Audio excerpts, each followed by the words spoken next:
नमस्कार दोस्तों। Donald Trump ने वो किया जिसका किसी को अंदाजा नहीं था। भाई G7 हो रहा है कनाडा में।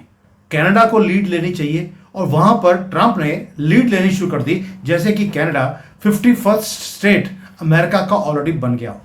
वहां पर खड़े होकर बोल दिया भाई होस्ट कंट्री जो होती है उसको बोलने का हक होता है कि क्या करना चाहिए क्या नहीं करना चाहिए।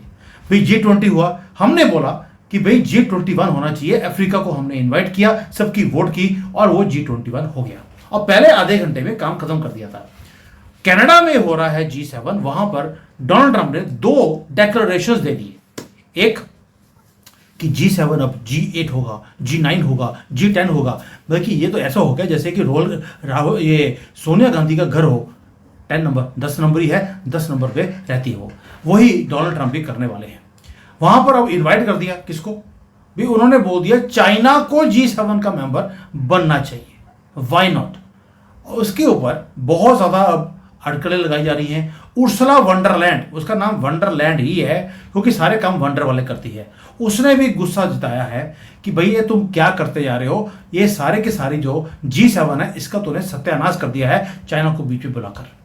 ये सारे मुद्दों पे बात करेंगे। और दूसरा जो सबसे बड़ा काम डोनाल्ड ट्रंप ने कर दिया कि सीज फायर इजराइल और ईरान के बीच में नहीं होगा। यह भी बोल दिया है कि अगर किसी ने सीज फायर करने की कोशिश करी तो उसका बुरा हाल मैं करने वाला हूं। वैसे उन्होंने नहीं बोला, ये मैं बोल रहा हूं, लेकिन उन्होंने बोल दिया सीज फायर नहीं होगा। अब ये दोनों मुद्दों के ऊपर डिटेल में बात करेंगे कि माजरा क्या है, G7 को G8 करने की इतनी उछलने वाला काम ये कर क्यों रहे हैं और मोदी जी को वहां पर इनवाइट नहीं किया गया। महेंद्र जी, जय Siya Ram. And what is Donald Trump up to? मुझे तो बड़ा गुस्सा आ रहा है जब से मैं सुन रहा हूं, मेरा खून खोल रहा है कि चाइना को बुला लिया। अब तो ससुर जी जो हैं और भी ज्यादा उछलने लग जाएंगे। देखिए, इस समय इसराइल वर्सेस ईरान चल रहा है। हाँ, ईरान को सप्लाई कौन कर रहा है? चाइना। अब अगर चाइना को तुम अपने पाले में ले लो तो, जैसे कि जब ऑपरेशन सिंदूर चल रहा था तो पाकिस्तान की मदद कौन कर रहा था? ईरान। हमने ईरान को अपने पाले में ले लिया। अब क्या होगा? तो वही चीज ट्रंप ने सीख करके इम्प्लीमेंट कर दी। बेगानी शादी में अब्दुल्ला दीवाना हो रहा था, अब्दुल्ला को नौकरी दे दी, अब्दुल्ला बिजी, शादी जैसी होनी थी वैसी हो रही है। बस सिंपल है। अब आ गए रशा पे। हम पहले ही कह रहे थे कौन बनेगा, नेतन्याहू, ट्रंप, पुतिन और मोदी। तो पुतिन से ट्रंप की दोस्ती है क्योंकि दुश्मन का दुश्मन दोस्त होता है। वह ट्रंप वर्सेस डीप स्टेट हो चुका है। अब ये कौन अपना एग्जिस्टेंस में आ रहा है, G9 G10 जो भी बनेगा। दूसरी चीज, ये जो यूनाइटेड नेशन है ये पूरा का पूरा वेस्टफुल है। कोविड में आपने देख लिया, इसके डिफरेंट विंग्स निकाल दीजिए, सबने साबित कर दिया है। अभी जो IMF है उसकी धज्जियां उड़ गई जब उसने पाकिस्तान को फंडिंग देनी चाहिए। तो ये जितने भी इंटरनेशनल ऑर्गेनाइजेशन थे जिनको मैं कहती हूँ डीप स्टेट का फ्रंट फेस थे, वो इररेलेवेंट साबित हो चुके हैं। तो अब उसमें इन्वेस्ट करने के बजाय मोदी वाला वो है, उसको मिटाने की बजाय बड़ी लाइन खींचो ना। तो अब सबने UN को छोड़ दिया है।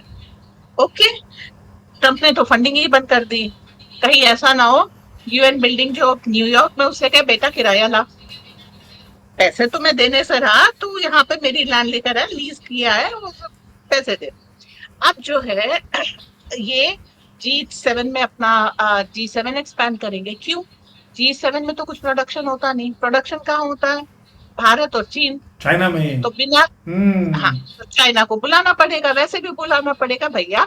सुबह अगर मुंह धोने के लिए साबुन चाहिए और पोंछने के लिए टिश्यू टॉवल चाहिए तो वो भी तो चीन से आता है। तुम्हारा काम ही नहीं चलेगा चाइना के बिना। तो आपको झक मार के चाइना को बुलाना है और उसको वेंटिलेटर पे जिंदा रखना है, स्ट्रांग नहीं होने देना है और मरने नहीं देना है। तो वेंटिलेटर पे जिंदा रखना, ये काम शुरू हो गया। थोड़ा मोदी जी कर रहे हैं, थोड़ा ट्रंप साहब कर रहे हैं। ठीक है, तो तुम्हारा ससुराल बना रहेगा। लेकिन चाइना की असली हालत कैसे पता लगेगी दोस्तों? जब सुमित भैया मेरे भाभी को लेकर के भारत में आ जाएंगे। इससे पहले चाइना की माली हालत पता नहीं लगेगी। तो जब तक चाइना सलामत है तब तक सुमित भैया वहां पर है, और जब चाइना समाप्त हो जाएगा तो ये दुल्हन अपनी विदा करा करके भारत ले आएंगे। ठीक है, ये वैसे ना मतलब आपकी बात सुनकर मेरा जो इतना पारा हाई था आपने बिल्कुल ठंडा कर दिया उसको। लेकिन इतना आसान नहीं है मंजरी जी। जो हमारी उर्सुला वंडरलैंड है उसने क्या बोला है कि हमें मालूम है कि तुम चाइना को खुश करने के लिए इसलिए आगे आ रहे हो क्योंकि तुम्हें साबुन और पोतने के लिए टिश्यू नहीं चाहिए, उसको तो चाहिए चाहिए, इसके साथ में रेयर अर्थ जो एलिमेंट्स हैं वो भी चाहिए। अब ये उर्सुला वंडरलैंड जैसे बिल्कुल पहले तो देखिए चाइना के साथ थी, अब एकदम से उसके अगेंस्ट हो गई है कि G7 में चाइना नहीं आना चाहिए, ऊपर से रशिया को बुला लिया। भाई मैं कह रहा हूं कि अगर सबको बुलाना था तो मुझे लगता है सारे कंट्री जो दुनिया के हैं सबको बुला लो, पाकिस्तान को भी बुला लो। अभी अभी आपने बोला था कि भाई पाकिस्तान की लीडरशिप बहुत जबरदस्त है, उसको भी बुला लेते। मैंने नहीं कहा पाकिस्तान की लीडरशिप जबरदस्त है, मैं तो कह रही हूँ उनको कंट्रोल करने को चाहिए। देखिए वो समय, दो चीजें हैं। वो समय चला गया जब लिमिटेड रिटेलिएशन होता था, तुम मेरे घर में घुसे, तुमने 15 मारे, मैंने 20 मारे, मामला ठंडा। अब क्या है, हम तुम्हें मारेंगे, तुम्हारे घर में घुस के मारेंगे, और जब तक मारेंगे जब तक तुम खत्म ना हो जाओ। ठीक है, मतलब वो पूरा फुल एंड फाइनल करके निकलेंगे, उससे पहले हम घर में से निकलेंगे ही नहीं। तो सीज फायर और टॉक ऑन द टेबल और एक्सचेंज ऑफ प्रिजनर, ये सब भूल जाओ। जो तुम उठा लेगे उसको हमने गया मान लिया, अब बाकी यू सीधा रात ऑफ गॉड, वो वाला चीज चलेगा। And who is God? ठीक है, तो हम शान से वो पदवी लेते हैं। एक ये चीज हो गई। अब आ जाते हैं उर्सुला वंडरलैंड पे। देखिए वो अगर चाइना उर्सुला वंडरलैंड के साथ रहेगा तो चाइना की मतलब Ursula Wonderland will be the demanded, she will be in demand. Okay, सब चीजें उससे पूछ करके होंगी। अगर चाइना यूएस के साथ चला जाएगा तो उर्सुला वंडरलैंड को कौन पूछेगा? उसको हम्म। अपनी वक़्त ज़ेलेंस्की और चाइना से ही बनाने के, सीधे दिमाग से उसकी वक़्त नहीं होती। मुझे हर बार जब इसका नाम उर्सुला लेती हूँ ना, मुझे लिटिल मरमेड याद आ जाती है, उसमें मैम का नाम था, जो सबकी आवाज़ चोरी कर लेती थी। तो इस समय इस उर्सुला ने चाइना की आवाज़ चोरी कर ली और उसकी तरफ से बोल रही है कि अ, उसको यूएस को चाइना के साथ नहीं आना चाहिए, G7 में नहीं बुलाना चाहिए। तुम्हारी टेरिटरी है, भगवती थोड़े है। चाइना जहां चाहेगा उसके इकोनॉमिक स्ट्रेटेजिक इंटरेस्ट होंगे, वहां जाएगा। सारी मार्केट का प्रोडक्शन बहुत बड़ा हिस्सा चीन के साथ है, इसलिए अब चीन की बंदरबाट होगी। बंदरबाट समझ रहे हैं? यस, अब चीन की बंदरबाट होगी क्योंकि सबको चीन की फैक्ट्रीज में अपना हिस्सा और ये सारी चीजें चाहिए, और जी को देना पड़ेगा। So that is the whole thing. Because जब आप हॉस्पिटल में वेंटिलेटर पे होते हैं तो आईसीयू का किराया देते हैं, डॉक्टर की विजिट की फी देते हैं, तो ये अब आपको देना पड़ेगा। That is the condition of China. आ जाते हैं ईरान और इसराइल वॉर पे। आपको खुमैनी चाहिए। It is not Israel versus Iran, it is Israel and America against Khomeini. Khomeini दे दो, झगड़ा खत्म। अब ये भी हो सकता है कि अब खुमैनी का आईआरजीसी लगभग खत्म, दे आर वेरी अपोज। जितनी आप न्यूज देख लीजिए, अंदर से लैंड से उनको कोई सपोर्ट नहीं मिल रहा। तो जब तक इनके हाथ में हथियार है जनता चुप है, जिस दिन इनके हाथ से हथियार गए जनता इनको खुद ही पीट के मार देगी। वहां तो आधा जमीन में गाड़ करके पत्थर मारने की परंपरा, इनको इस्लामिक रीति से जन्नत रवाना किया जाएगा। वो भी हो सकता है, नॉट इम्पॉसिबल। लेकिन इनको शौक है, जितने भी वेस्टर्नर्स है, कि लाएंगे अपने देश में, लाके इनके ऊपर केस चलाएंगे, उसके बाद उनको फांसी वगैरह दी जाएगी। It's okay. सद्दाम हुसैन के साथ हो चुका है, गद्दाफी के साथ हो चुका है। So we have plentiful example in the past. तो इजराइल और इसके खुमैनी के बीच में ये होगा।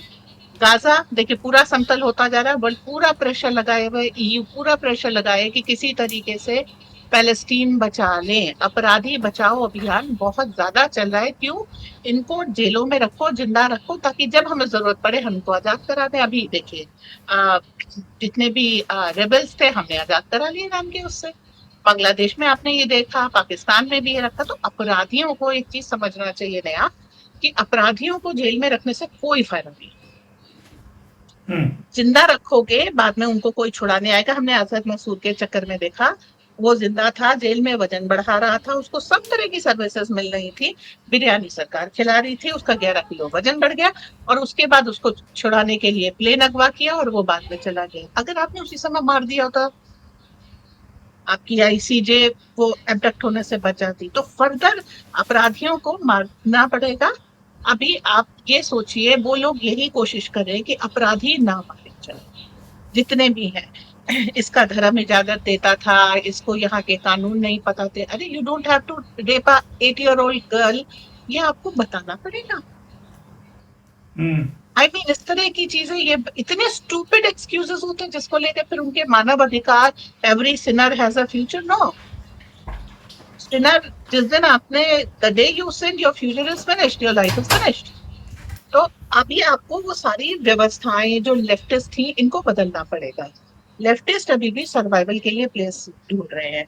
उर्सुला वॉन डर लायन ने सोचा कि हमने जेलेंस्की और पुतिन के बीच में अ, एक प्रॉब्लम पैदा कर दी है। जितनी भी पावर उसके पास है वो जेलेंस्की के साथ खड़ी हो गई और रुकती हुई लड़ाई वापस चालू हो गई।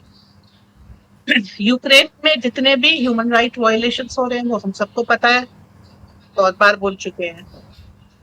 हम्म। अब ये सवाल है कि यही लोग जो है ईरान के लिए नहीं बोल पा रहे, ईरानी जनता के ऊपर अत्याचार हो रहे थे, ये लोग नहीं बोल पा रहे थे। बट अब आप खुमैनी के पीछे पड़ गए हैं तो ये बोल रहे हैं। क्यों? अगर ये लोग खुमैनी का साथ देंगे तो खुमैनी इनको पलट करके पैसे भी देगा और इनके गलत कामों के लिए लोग भी देगा। उसके बाद खुमैनी इनसे हथियार भी खरीदेगा, उसके बदले में इनको तेल वगैरह जो कुछ भी चाहिए होगा वो। तो खुमैनी जब तक रहेगा एक पैरेलल वो डार्क, आप ये कह लीजिए टेररिज्म चलता रहेगा। अगर खुमैनी खत्म हो गया, वो खलीफा है इस समय, अनक्राउड, अनडिक्लेयर्ड। खुमैनी खत्म, अर्दोगान आधे खत्म हो जाएंगे उसी दिन। अगली बार उनको खिलाफत नहीं चढ़ेगी कि मैं खलीफा बन जाऊं। तो सारे बबल्स डाई डाउन हो गए इस समय। जो एक समय उसामा बिन लादेन की पोजीशन थी, इस समय आयतुल्ला खुमैनी की है, उसको जाना है। उससे पहले इस लड़ाई को आपने रोक दिया, ये आपकी बेवकूफी है। अगेन फिर मैं ऑपरेशन सिंदूर पे आ जाती हूँ। हमें मुनीर चाहिए। रुका क्यों हुआ है? 3 रिक्टर 4 रिक्टर स्केल के बमों को जब हम सारे डिफ्यूज कर लेंगे तब हम उसकी गर्दन के लिए वापस जाएंगे। उससे पहले ना। क्यों? हमें ज्यादा मुनीर कितनी दिन भागेगा, हमारे हाथ आएगा। सबसे पहले ये जो सुरताल उन्होंने इकट्ठा कर रखी थी इसको खत्म कर दें। When the music stops the game begins. तो ये 3 4 रिक्टर स्केल के भूकंप आ रहे हैं पाकिस्तान में, जब ये आने बंद हो जाएंगे हम मुनीर ले लेंगे। इसीलिए तरह इसी बिल्कुल इसी तर्ज पे खुमैनी को ठोका जा रहा है, ढूंढा जा रहा है। उनकी भी जो अंडरग्राउंड न्यूक्लियर फैसिलिटीज हैं उनके ठीक एंट्रेंस पे आप बॉम्ब ब्लास्ट कर रहे हैं। आपको एक मदर ऑफ ऑल बम्स चाहिए अमेरिका से, जिससे आप उसको फोड़ सकें। और वो भी आप आपके हाथ में आ जाए, उसको आपको फोड़ना नहीं है। अगेन आप ये गेम समझिए। इनको ये अनाउंस करना है, आई हैव द कैपेसिटी, कि आप 300 फुट नीचे बैठे हुए हो, 400 फुट नीचे बैठे हो, मेरा बम बंकर बस्टर है, 400 फुट नीचे पहुंच जाएगा। ठीक है? अब तुम बाहर आते हो कि हम अंदर आए, सीधी डील है। क्योंकि अगर न्यूक्लियर एक्सप्लोजन हो गया भाई साहब तो तब भी नहीं बचेंगे। ठीक है? तो आप यू कम आउट और वी गो इन। नेचुरली वो बाहर आएगा और पकड़ा जाएगा। तो आपके हाथ में पावर होना, पावर बहुत बड़ी डेटरेंस होती है। मोदी इसलिए बना रहे हैं सारा डिफेंस कॉरिडोर कि आपने अपनी पावर दिखाई कि हमारी युद्ध लड़ने की और उसको जीतने की कितनी क्षमता है।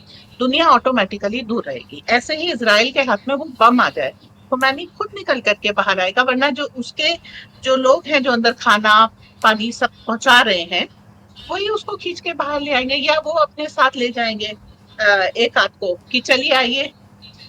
जो यूएस की सील होती है या मोसाद होता है कि चलिए हम बता देते कहाँ है, इसको उठा के ले जाइए, हमारी जान बख्शिए।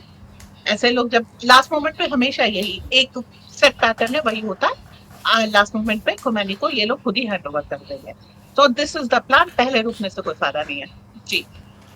चलिए, देखिए अभी खुमानी जो है वो तो खुमानी खाता खाता मुझे लगता है, क्योंकि खुमानी भी एक फ्रूट होता है, हिमाचल में मिलता है। वो खुमानी खाता खाता ही ऊपर जाएगा ऐसा दिखता है। बट जो वापस आते हैं G7 के ऊपर, मुझे एक चीज़ और जो है वो समझ नहीं आई कि जो चाइना है उसको ट्रम्प बोलता रहा नंबर 1 सिक्योरिटी रिस्क, और आज जो एक्सक्लूसिव ये जो इकोनॉमिक क्लब है उसके अंदर चाइना को बुला लिया, जिसको सिक्योरिटी रिस्क बोलता था, और भारत जिसको बोलता था स्ट्रेटेजिक पार्टनर, इंडो पैसिफिक का राजा, उनको इनवाइट नहीं किया इस क्लब में।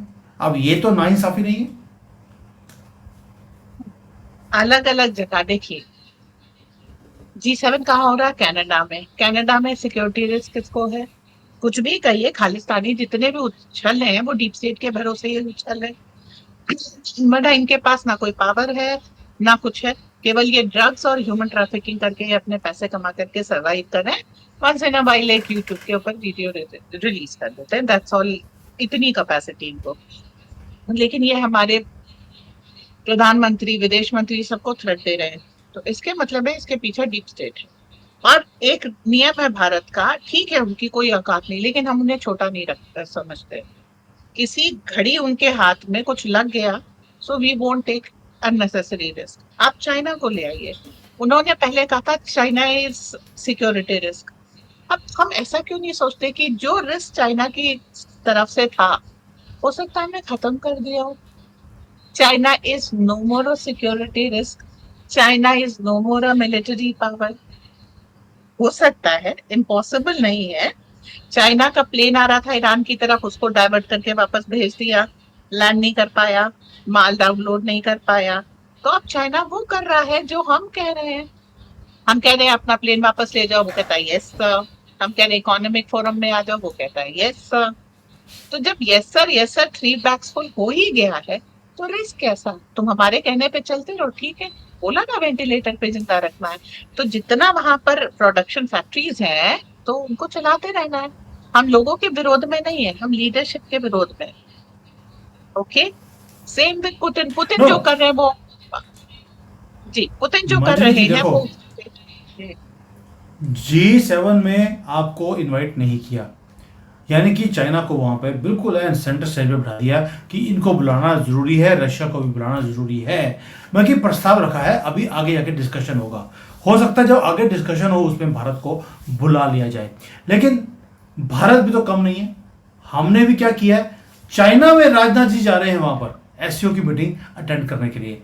आपको नहीं लगता कि जो हमारा डिफेंस मिनिस्टर है वो चाइना में मीटिंग करने जा रहा है? अब ये तो बड़ा कंफ्यूजिंग है। लोगों ने बड़े गाली निकाली किया, वो हमें चाइना जाने की जरूरत क्या थी भाई? मोदी जी का आदमी सुमित जैन बैठा है यहाँ पर, अगर उनको मिलने आ रहे हैं डिफेंस मिनिस्टर, आपके पेट में दर्द क्यों हो रहा है? लेकिन मंजरी जी, ये तो हो गया एक पार्ट। दूसरा पार्ट क्या है कि राजनाथ सिंह जी एससीओ की डिफेंस मिनिस्टर की मीटिंग करने आ रहे हैं, वो भी चाइना में। देखिए पहली बात, जो चाइना की कैनरी है ना, मैं उसे कैनरी कहती हूँ, उसने खुद वीडियो रिलीज करके भारत को इनवाइट किया। So please please please, 1 and 1000 time Bharat को इनविटेशन है, हम नहीं जा रही है, हमारी मर्जी। ओके, चाइना को इनवाइट किया है, रशिया को इनवाइट किया है, वो उनकी स्ट्रेटेजिक इंटरेस्ट है, छोड़ देते हैं। आप आ जाते हैं एससीओ की मीटिंग में, क्यों छोड़ दें? वहां अकेले चाइना तो है नहीं, और भी देश है, तो हमें सारी इक्वेशंस वो करनी है, सारा सॉल्व करना है। हमने बता दिया तुम हाथ से लड़ोगे तो हम गलवान दिखा देंगे, तुम्हारी गर्दन की हड्डी का चूरा बना देंगे, राइट? वेपन की अभी हमने ऑपरेशन सिंदूर में धज्जी उड़ा दी, ठीक? तुम्हारा फ्लाइट हो, तुम्हारी मिसाइल हो, तुम्हारा ड्रोन हो, तुम्हारा सैटेलाइट हो, या तुम्हारा एडीएस एयर डिफेंस सिस्टम हो, सब फोड़ डाले। ओके, सो चाइना किसी भी चीज में हमारे आगे नहीं। जो टेक्नोलॉजी की बात करता था, जो प्रोडक्शन क्वालिटी की बात करता था, जो ब्रांड्स की बात करता था, वो तो भारत में है। और झक मार के आ गया एनवीडिया, अगर भारत में आ रहा है, आप सोचो कितना बड़ा लॉस है भारत चाइना को। ठीक है, ये ताइवान पे इसीलिए नजर गड़ाए हुए हैं, और हम ताइवान को अपनी चंगुल से निकल नहीं दे रहे हैं। यूएस आके ताइवान को नहीं बचा रहा, फॉर गॉड से please stop thinking that the US is saving Taiwan, we are saving Taiwan. तो अभी जो चलिए, है, चाइना को जब हमने अच्छी तरीके से टैकल कर लिया, चाइना की इकोनॉमी आप जानते हो, और तो और भगवान जी भी गुस्सा हो गया, अभी बता रहा हूँ, रोज टाइफून आ रहे हैं, ये आ रहा है, वो आ रहा है, सब कुछ हो रहा है। तो अब चाइना खतरा नहीं रहा, लेकिन चाइना को फिनिश होने नहीं देना, तो वहां पर राजनाथ सिंह जी जा रहे हैं। कुछ डिफेंस का हमें अपना भी तो करना होगा। आखिर अभी क्यों हमने 5 साल बंद करने के बाद कैलाश मानसरोवर की यात्रा शुरू की? सोचो, यस, ठीक है, तो आई कुछ तो एग्री टू हमें दिस, लेना, आई अभी एग्री टू हमें दिस। तिब्बत लेना है चाइना से, और सीओ के चाइना ऑक्यूपाइड कश्मीर लेना है। तो अभी हमें बहुत सारा हिसाब चीन से करना है, जाना तो पड़ेगा ना, बुलाओ या ना बुलाओ। अगर नहीं बुलाओगे तो हम बिलाया बुलाए बाराती लेके आएंगे, जैसे पृथ्वीराज संयुक्ता लेने गए थे। हम वैसे भी आ सकते हैं, वी डोंट माइंड। और अब भारत ने वी वोंट स्ट्राइक फर्स्ट वाली वो नेहरू की पॉलिसी सारी खत्म कर दी है। तो अभी हम वो करेंगे जो स्ट्रैटेजिक नेशनल इंटरेस्ट में है, इस समय इंटरेस्ट में राजनाथ सिंह जी जा रहे हैं, मोदी 47 की प्लानिंग करके चलते हैं, तो मोदी ने कुछ फायदा देखा होगा। ट्रस्ट मोदी है तो मुमकिन है। बिल्कुल सही है। अच्छा मोहित जी, आज मुझे ऐसा लगता है कि हमारी जो न्यूज़ की ये है ना बुलेटिन, ये जैसे न्यूज़ चैनल होता है वैसा हो गया है। सारे दिन की पूरी खबरें हमने डिस्कस कर मारी। मैं कहा चलो जब कर ही रहे हैं तो एक काम और कर लेते हैं। आपको नहीं लगता जो मैक्रोन है फ्रांस का प्रेसिडेंट, उसने डोनाल्ड ट्रंप का मजाक उड़ाया आज, जब उन्होंने बोला कि वे G7 को छोड़कर ट्रंप जा रहे हैं, वो वाशिंगटन भाग रहे हैं, तो मैक्रोन ने ट्वीट कर दिया कि भाई ये ना शायद वही सीज फायर की डील करने गए हैं किसके अंदर, इसराइल और ईरान के बीच में। वो एक्चुअल में तंज कस रहे थे, क्योंकि डोनाल्ड ट्रंप बार बार बोलते हैं मैंने भारत और पाकिस्तान के बीच में सीज फायर कराया, तो उन्होंने भी सीज फायर जानकर सीज फायर अपॉस्ट्रोफी में डालकर उन्होंने ट्वीट लिखा है। और डोनाल्ड ट्रंप को तो गुस्सा आ गया सीज फायर का नाम सुनते, क्योंकि डोनाल्ड ट्रंप को मालूम है कि ये इसका तंज कसा जा रहा है, इसके ऊपर इसका मजाक उड़ाया जा रहा है। तो उसने भी गाली निकालनी शुरू कर दी मैक्रोन को। ये जो ट्वीट हो रहा है फ्रांस और अमेरिका के बीच में, वो एक दूसरे का मजाक नहीं, डोनाल्ड ट्रंप का ओपनली मजाक उड़ाया गया है सीज फायर के नाम पर। आपको लगता है कि ये छोटी बात है? हिम्मत निकाल रहा होगा, याद है ना, बीवी से था मुक्का खाया था, लाल आंख लेके बाहर आया था। ठीक है, खींच निकाला होता है। जो ट्रंप जो एक समय था, France was trying to get out of this European things. France की जो कॉलोनी थी माले वगैरह स्वतंत्र हो रही थी, न्यू कैलेडोनिया में इंडिपेंडेंस आ रही थी, बुर्किना फासो में आंदोलन हो रहे थे। So France went from state to state asking for help me out. किसी ने मदद नहीं की। अब जो फ्रांस के अंदर खुन्नस है वो सब पे धीरे धीरे मैक्रोन निकाला, क्योंकि ड्यूरिंग मैक्रोन्स रेजिम जितनी इनकी कॉलोनीज थी वो हाथ से निकल गई है। ठीक है, तो मैक्रोन अपनी खुन्नस ट्रंप पे निकाल रहा है कि तुमने मदद कर दी होती तो मैं आज यूरेनियम का बादशाह होता, लेकिन अब मेरे पास यूरेनियम नहीं है। तो सारी चीजें उस तरफ इशारा करिए। फ्रांस अभी बहुत सारी ऐसे काम करेगा, लगभग हर एक से पंगा लेगा, क्योंकि सबके पास मैक्रोन मदद लेने गए थे। And I love that photo कि कम से कम 20 फुट लंबी टेबल थी, एक तरफ मैक्रोन बैठा था, एक तरफ पुतिन, कि I wouldn't touch you with a 10-foot pole. Stay away. That was the message. So Africa needs critical mineral and resources that has gone from deep state's hand. तो अभी भारत की मदद से अफ्रीका सेल्फ रिलायंट हो रहा है, और Africa का मिनरल वगैरह लेके फ्रांस सर्वाइव करता था। इसीलिए सबसे ज्यादा रॉयल्स और सबसे ज्यादा परेशानी इस समय फ्रांस में हो रही है। Literally Paris is burning.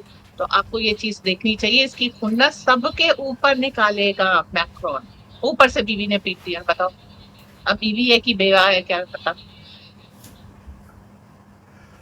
मंजरी जी, यानी कि G7 का जो इस बार जोकर का ग्रुप लगा, इस बार तो ये G7 के जो ओरिजिनल मेंबर्स हैं, और हमें उन जोकरों की लड़ाई करने देखने के लिए हमें बुला लिया गया, और हम भी वहाँ पे खड़े हो गए, आराम से मज़े ले रहे थे मोदी जी। अब ये जो ग्रुप है इसके अंदर अभी G8 G9 करने की पेशकश डोनाल्ड ट्रंप ने रख दी, और दूसरी तरफ से आपस में भी ये लड़ते फिरते दिखाई दिए मैक्रोन और ट्रंप, तंज कस रहे एक दूसरे के ऊपर। और दूसरी तरफ हम देखते हैं कि भाई जो सीज फायर है ईरान और इसराइल का, वो होता हुआ दिखाई नहीं देता। और मेरे जो ससुर जी हैं वो बड़े खुश होने वाले हैं कि भाई वो G8 के मेंबर बनने वाले हैं। मैं तो चाहता हूँ कि ये शी जिनपिंग वहाँ पे बोल दें कि ना, हम डिज़र्व नहीं करते, क्योंकि हमारी इकॉनमी माइनस में जा रही है, भारत 6.77% पे राइज कर रहा है, इनको वहाँ पर G7 में इनको बुला लिया जाए। जैसे जवाहरलाल नेहरू ने बोला था कि भाई यूनाइटेड नेशंस की परमानेंट सीट हमें नहीं चाहिए, हम डिजर्व नहीं करते, ये दे दीजिए चाइना को। आज चाइना को वो एहसान हमारा पूरा करना चाहिए, और बोले मैं नहीं आऊँगा, ये आप भारत को दे दीजिए, मैं इनका एहसान पूरा वापस करता हूँ। मुझे लगता है कि मैं थोड़ी सी यहाँ पे रिप्रेजेंटेशन देता हूँ चाइना में कि भाई आप भी वही काम करो जो हमारे मोहम्मद नेहरू ने किया था, कि हमें ये G7 की मेंबरशिप नहीं चाहिए, भारत डिजर्व करता है। मंजरी जी, थैंक यू सो मच। आज जो ये बातें करी हमने G7 में G8 G9 और हो सकता है G10, वही मम्मी जी वाला G10, क्योंकि 10 नंबरी लेडी है वो, तो 10 नंबर के घर में ही रहती है। और लड़का मोहम्मद तुगलक था, वह जब मोहम्मद तुगलक की तरह बेवकूफ़ था, इसलिए उसका घर भी मोहम्मद तुगलक रोड के ऊपर ही है। ये एक कोइंसिडेंस भी हो सकता है, इसको ज़रा सीरियसली लेने की ज़रूरत नहीं है, लेकिन सोचने की ज़रूरत है कि ऐसा क्यों हुआ है कि 10 नंबरी और मोहम्मद तुगलक, और यहाँ पर G7 को भी बिल्कुल मोहम्मद तुगलक की तरह बना दिया है डोनाल्ड ट्रंप ने, by inviting China and not India. और दूसरी तरफ से जो बोलता था कि भाई सीज फायर मैं एक दिन में ऐसे करवा दूंगा, आज बोलता है सीज फायर। कौन सा सीज फायर, मैंने तो कभी बात ही नहीं करी। तो ये है डोनाल्ड ट्रंप ऑफ टुडे।